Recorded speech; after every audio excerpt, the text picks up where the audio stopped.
All right, thanks for tuning in again as we talk thoroughbred horse racing on Prime Sports Network. That means John Hardoon and Chad Summers are here, both in the New York area. How's it going, Mr. John Hardoon?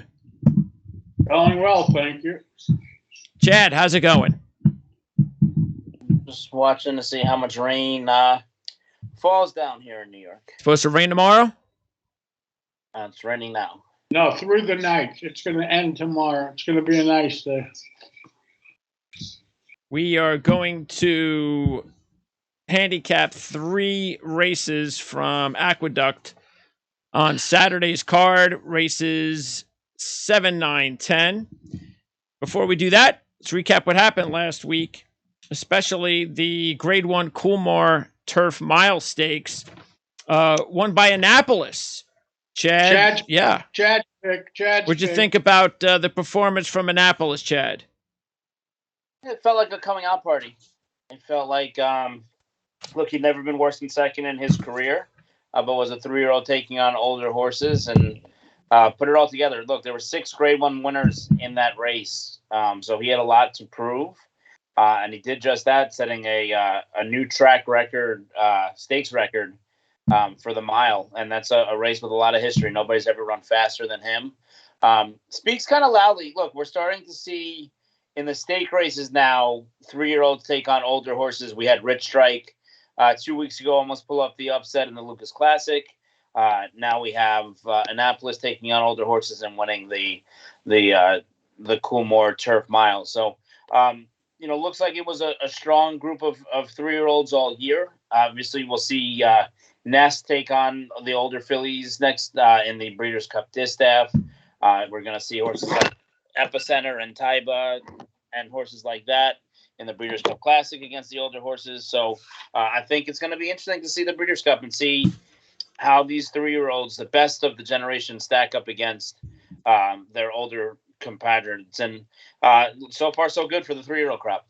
All right, what about the 2-year-olds that raced last week? Forte, really good stretch run, beating Loggins. And those are the 2 favorites of the race. What did you think, John, first of all, about Forte's win over Loggins? It was fine. The big winner was in California, Cave Rock for Bob Baffert. That horse, career start number 3, first time around 2 turns. He was ultra impressive. Listen, Baffert's loaded. He's got an embarrassment of riches. He's got nothing but superstar 2-year-olds that they paid all kinds of money for, and whoever's going to win any of the big races, they're going through Baffert. And yet I can promise you he won't win the Kentucky Derby next year. What happened? He won't win the Kentucky Derby next year. Well, he's barred from Churchill's. That's why they're going to play that game again. The horses will be transferred to Sean McCarthy or whoever the hell it is, and unless they resolve it. It's ridiculous. It's gone on long enough, and whatever. Well, Chad, what did you think about Forte and Loggins as 2-year-olds that will be potential Kentucky Derby contenders? Well, good race. I mean, Loggins, obviously, even though he comes up a neck short here, maybe the more impressive of the 2, having kind of led from gate to wire. The other horses that were up early in the pace kind of backed up out of it and were nowhere to be seen at the end of the race. Forte, a little bit more experience. I mean, this is Forte's 4th race while it was just Loggins' 2nd. And I think maybe that experience kind of kicked in. It was the first time around 2 turns for Loggins as well. Just a lot of questions that had to be answered. Thought he ran well. Like I talked about last week, though, on the show when we previewed this race on Patreon, I'm concerned about the next race for Loggins. I thought he could run a good race on Saturday. I was worried about how he would come out of this one. And, during the inquiry, watching them kind of walk around, waiting for the inquiry to be solved, I didn't love how Loggins was walking around over in that spot. And, the connection seemed very mum all of a sudden about running in the Breeders' Cup Juvenile, where social media wanted to proclaim him the favorite. Even some people think he was more impressive than Cave Rock and what he did in just his 2nd career start. But to me, at the end of the day, I don't think Loggins makes the Breeders' Cup Juvenile, and it sets up as East meets West with Forte and Cave Rock. By the way, Loggins started off, John, with an 11, which was pretty impressive for his first race. Yeah, but then he came back on 3 weeks. And then now if he runs in the Breeders' Cup, that'll be 3 races in too short a period of time. It's kind of like what Tabor did going into the Kentucky Derby. You know, he ran 3 strong races. It's just too much too soon. These are 2-year-olds. You got to take your time and be smart with them. And listen, Cox is not an idiot. Cox knows what he's doing. Unless the horse is 100%, he's not going to run. And we don't know what the sheet line was?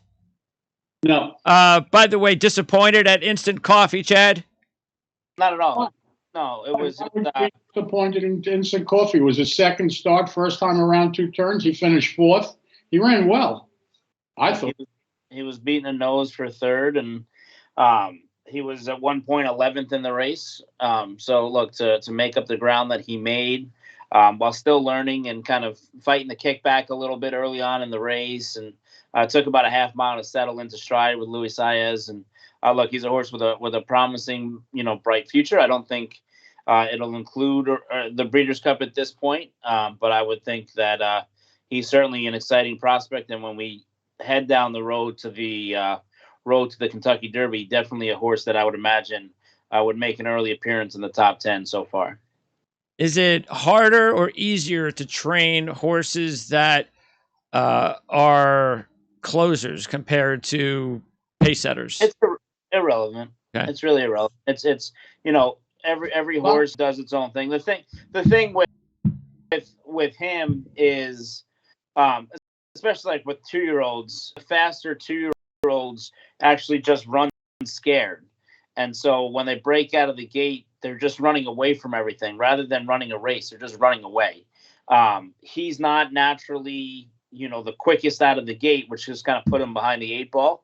But as he races with more experience, I would imagine that you'll see him closer to the pace than he was maybe on Saturday. By the way, you guys, Forte ran an 11 1/4. Loggins ran a 12, and Cave Rock ran a 10 minus. Instant Coffee? Instant Coffee ran a 16. Okay. That's good, by the way, for Loggins to start with an 11 and a 12. Yeah.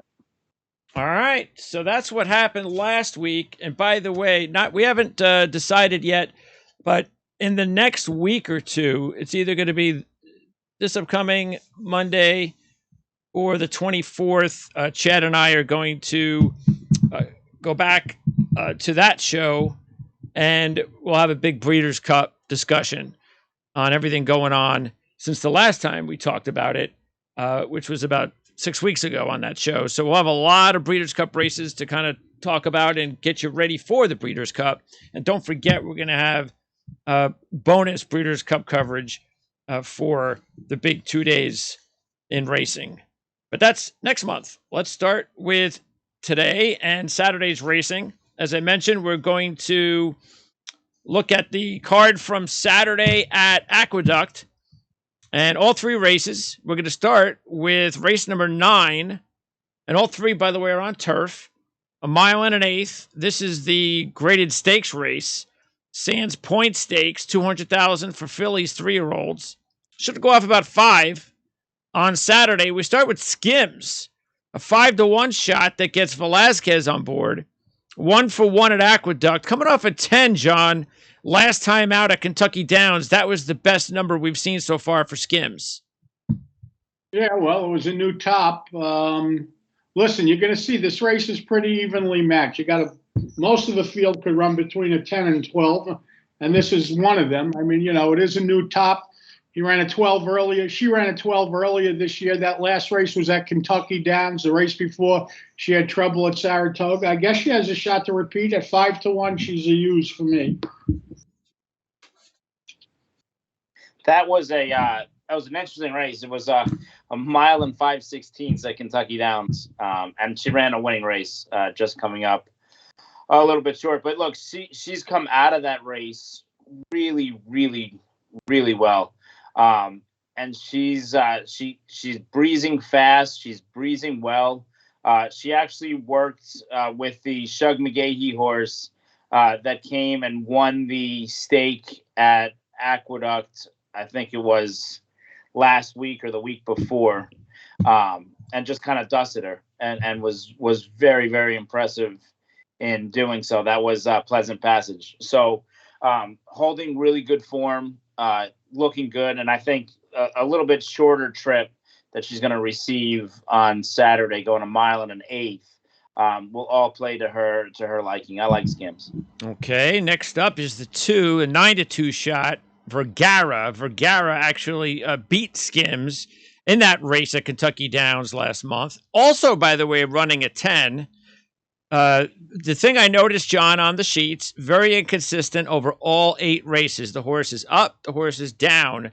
The horse has never run consecutive races that have forward movement. That is bad news because the horse she ran a 10 last time. So if form holds, she's going to go backwards on the sheets. Well, not so fast, my friend, as Chad would say. Who he always quotes Lee Corso or whoever. Not so fast. This time she has more time between races. So to me, she's certainly a live player. If you like the 1, you have to like the 2. I mean, they're similar horses. I'm going to take actually a stab against. Look, I think she loved that track at Kentucky Downs. We ran against her, Jonathan, actually at your favorite racetrack at Turfway Park in the Bourbonette Stakes in March or April, I guess, April 2nd. And, I mean, she's a really, really tiny, petite filly. The way this turf course is at Belmont at Aqueduct, running on it today being Thursday, and then we got some more rain now, it's not going to be a firm turf course. I don't know why it was listed as firm turf course today. It has some give in it, and so smaller horses will struggle getting over it. And I think that's just going to play against this filly enough to where I'm going to take a shot against her, even though she ran so well in Kentucky Downs. I think she took to that track like a deer to grass, and I think there are others that I prefer, and I think she's going to be one of the favorites. So I'm going to try and beat her here. How's she going to be a favorite? She's 9-2. I think she's going to take a lot of money. Okay. One of the favorites is Eminent Victor, the 3 at 3-1, a Chad Brown horse. And all this horse does is run 13s and 12s. Matter of fact, she has 4 13s and 1 12. So that's pretty consistent. But we are talking about a horse that is short price at 3-1, John. Yeah, why do I want this horse at 3-1 when I can get the 1 and 2 that are both longer prices and faster? Makes no sense. I understand it's Chad Brown and everything else, but can't win them all. I'm against the 3 at 3-1. This horse was actually a Sheets purchase last year from Canada, purchased from Michael Dove, the Elkstone Group, Lou Lazzanero, and Michael Caruso. So I'm surprised that these Sheets guys are against it on Saturday. Normally they love their own, but but hold it, Chad. They bought the horse off of the first race, so second race. Yeah, no, it was a year ago, and the horse got hurt. But I think she's okay. She's run some good races. I'm expecting to see her take a step forward here. And I mean, look, the Chad Brown factor is definitely a thing. I mean, they all seem to run really, really well, especially on the grass for him. And so in an embarrassment of riches situation where he has, I don't know, 9 or 10 horses that he can run in this spot. Obviously, he's going to run his 2 better fillies in the Queen Elizabeth on Saturday at Keeneland. But the fact that he's only represented by this one horse makes me feel like she's doing good and maybe doesn't need anybody else to run in the race. So I'm going to use Eminent Victor here, a daughter of Mr. Z. All right. Next up, Canopy, an 8-1 shot. It's the 4 horse, Castellano and Christopher Clement. Another horse that seems to be a little bit up and down over 5 races. Hasn't put 2 good races sheet-wise together. Again, maybe a negative coming off of 12, which is an all-time best. But you are getting 8-1, John. Yeah, I mean, she's lightly raced. All these horses, for the most part, are lightly raced. I don't particularly like her. I think she's a little slow, and I think she'll be shorter than the 8-1 you see on the program. Christophe Clement's had a few winners the last couple of days, but Overall, from as hot as he was during the Saratoga meet, he's off to a relatively slow start as far as Christophe Clement is concerned. This is a filly who she ran really, really well in an allowance race at Belmont back in the spring, but she needs to get better. She needs to get faster. This is the toughest group that she's faced. And I'm just going to take horses that have proven it already in stakes company, as opposed to Kinney, who hasn't done it yet. This is a chance for her to get some black type and maybe look forward to a big 4-year-old year. But I think I just kind of prefer others right now. They've done a little bit more so far. The 5 horse, 8-1 shot, Spirit and Glory. This is a horse I'm going to play with my exacta, coming off a 10 last time out, which happened to be at a mile and an eighth. So exactly at this distance and on turf. If you take a look, she's gotten better pretty much all 4 of her races that we see here on the sheets, from a 22 all the way down to a 10, John. And that was the last time out last month, winning the race. Where was that at? Colonial Downs. So what do you think about Spirit and Glory? 8-1. I kind of like that as far as the odds, too. Well, the 8-1 is fine. The problem I have with the horse is that she ran a 5-point new top last time out. Not only that, but that race was on Lasix, so she had a Lasix pop, it looked like. Now she's coming off of Lasix. So for that reason, I would play against her. She is a quirky, unique, interesting filly.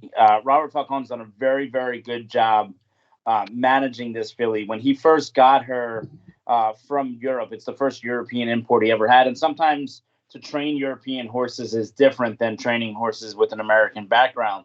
And there would be days where she didn't want to train. There would be days where she didn't want to go forward. She wanted to do the Michael Jackson moonwalk. Very, very difficult to make it to the races. She won an allowance race in her first start, but she makes like this springboard move where she shows no interest in running early. And then all of a sudden, like a light switch clicks on and she runs on well. Look, that race last time was ridden by Ired Ortiz. This time is Dylan Davis. And I think it's just a different situation of rider.